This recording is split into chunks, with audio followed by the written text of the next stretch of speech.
Kapoy no? Kapoy kayo sig balik-balik ning sistema ning kinabuhi ah. Pero one thing for sure nga akong na-realize, tibuok na ako ang kinabuhi.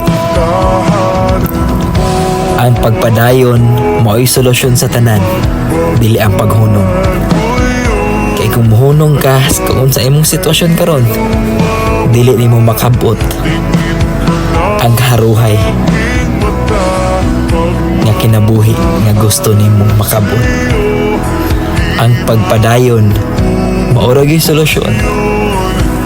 Padayon ay hunong, kay inikabot sa unahan, ikahatag sa panahon ang adlaw nga para sa imo.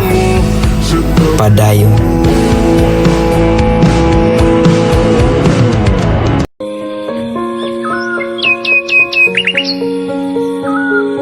I'm going under.